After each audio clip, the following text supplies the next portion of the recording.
What makes the mind games in Classroom of the Elite special aren't the fights that you get to see, but the ones you don't get to see. This is what the White Room instilled in Ayanokoji to destroy your opponents before it even gets to a fight. To never take a play that has less than a 95% success rate. And the first example of him destroying his opponents behind the scenes is nothing short of brilliant. It starts when Ayanokoji escapes the White Room, the evil institution tasked with turning normal people into superhumans. And the only place he's safe is a government school where the creator of the White Room, his father, can't reach him. And given Ayanokoji's training, he is hyper-vigilant, wary of every single thing happening around him. And one of those things was a commotion, an argument about giving up your seat for the elderly, led by a girl who would soon become a problem, Kushida. Now, if you've watched the show, you know who Kushida really is. She is evil down to the core, but she acts like a saint to fool others. However, Ayanokoji has no idea of any of this. The only thing he notes is how capable Kushida is with people. The first clue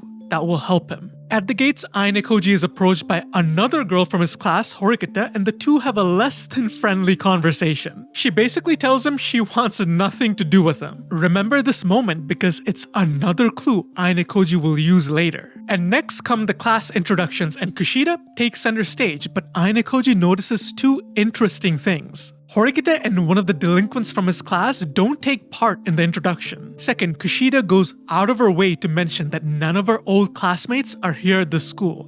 Why? Afterwards, Ayanokoji gets lunch and runs into the delinquent who skipped out, Sudo. And then the two run into Horikita and it leads to a heated confrontation because the two of them do not get along. And this meeting is the final clue that completely changes Ayanokoji's mind about Kushida. Because Kushida reaches out to him and they have never had a conversation before. She barely gets his name right thanks to the introductions. However, alarm bells go off when Kushida asks Ayanokoji about Horikita. She questions if he's on good terms with her, asking if they know each other from before because she noticed them talking at the entrance, even wondering if they've been dating, explaining that she wants to be friends with Horikita but doesn't know how to approach the situation. There was something wrong with Kushida, so Ayanokoji chooses the smart option of distancing himself from Horikita, claiming that they don't get along, that they've never dated, and he has no idea what type of person Horikita is. And the two depart without much happening, but why? Why did this seemingly harmless conversation make Ayanokoji question Kushida? The first hint was at the beginning of the conversation because, like I explained before, they have never talked. The only reason Kushida knows Ayanokoji's name is because of the class introductions, and even then, she wasn't sure. So how does Kushida know Horikita's name? She shouldn't. You could argue that she got it from someone else, but the only person Horikita talked to before the introductions was Ayanokoji. And the only other person who would know her name is Sudo because of the confrontation. But Sudo also skipped out on the introductions, so that doesn't work. The only explanation is that Kushida already knew who Horikita was but is hiding that fact. And when Kushida was helping that old lady on the bus, she wasn't doing it out of the goodness of her heart. She was doing it to get Horikita's attention. Kushida was trying to fool Ayanokoji and get information from him. Ayanokoji made that split-second assessment and chose to distance himself from Horikita to avoid the same target on his back that she has. Because if someone knows you but is pretending not to gather information, their intentions can't be good. From the conversation with Horikita at the gate, Ayanokoji could tell Horikita was super antisocial. So Kushida must have been tailing Horikita and paying attention to her the entire time, waiting for anyone to come into contact with her. Then she would use that poor sap to gather information on Horikita. Unfortunately, Ayanokoji happened to be that poor sap.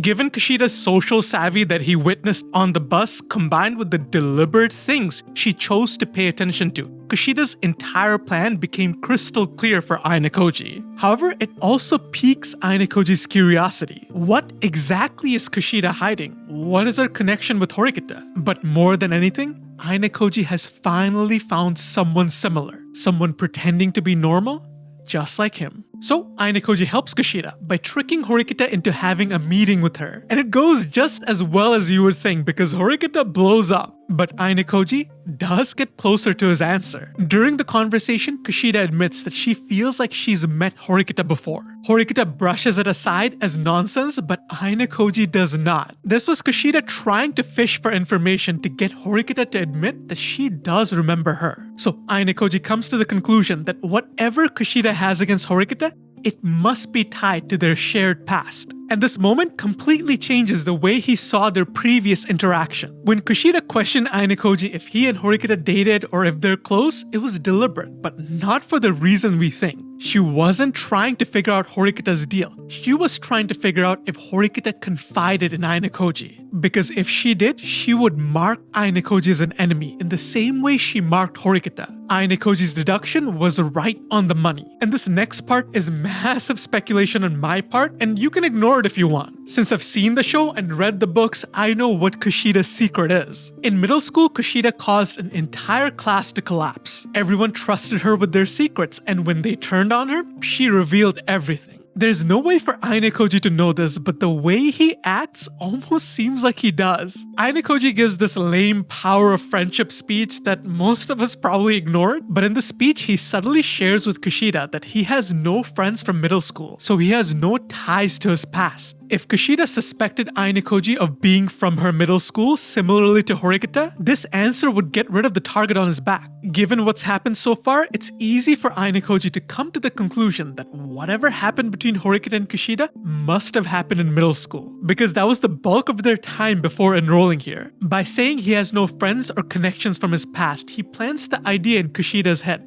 that he doesn't know what she did, and he doesn't know anyone that could tell him what she did. There are hints suggesting this, with the story going out of its way to tell us how shocked Kushida was at Ayanokoji's answer. Even though given his loner status, it wouldn't be hard for Kushida to imagine that he had no friends. It's not exactly a secret. Kushida also mentions in a throwaway comment that she learned something important in this conversation, but never tells us what. I think this is what she learned, which brings us to the big reveal in this arc. One of Horikita's plans backfire and she gets into a heated discussion with Kushida. And Kushida runs away, and Ayanokoji knew if there was any time Kushida would show her real self, now would be it. So he follows her, and all of his suspicions are proven correct. Kushida reveals her hidden side, cursing Horikita, yelling into the void, calling her every single bad name under the sun. All the clues he picked up so far pointed in this direction, that Kushida didn't want to be friends with Horikita, and she is not a good person. However, in the process of eavesdropping, Kushida discovers him, and Ayanokoji decides to test out his ideas by asking if Kushida knew Horikita from before. And Kushida flinches, barking back, asking if Horikita said anything. Ayanokoji now knew that their beef is one-sided. Kushida holds something against Horikita, but Horikita has no idea what or even that she does. He also discovered the reason behind Kushida's mask. She acts nice to feed her ego. She feels good when others praise her and entrust her with their secrets. However, Kushida had a plan of her own. To keep Ayanokoji's mouth shut, Kushida takes his hand and puts it on her blazer, threatening that if he ever talks, she will report him to the school, using his fingerprints that are now on her blazer. Now, here's the real kicker. We all know that this isn't gonna work. In fact, I know for sure that Ayanokoji knows that this won't work. I'm not sure if Kushida knows or not, but it can lean either way. And even if she knows that this threat is bogus, it's in her best interest to act like it isn't, to keep Ayanokoji on a leash. However, it's also in Ayanokoji's best interest to act like she has leverage on him. And he does put on that act, pretending that the threat is legitimate, pointing out how it's a lie. Because as long as Kushida believes that she has leverage on him, she's going to think that Ayanokoji won't do a thing, which guarantees his peace and quiet in the short term, the exact reason he came to the school. And Ayanokoji is a big fan of following the cardinal rule: never interrupt your opponent when they're making a mistake.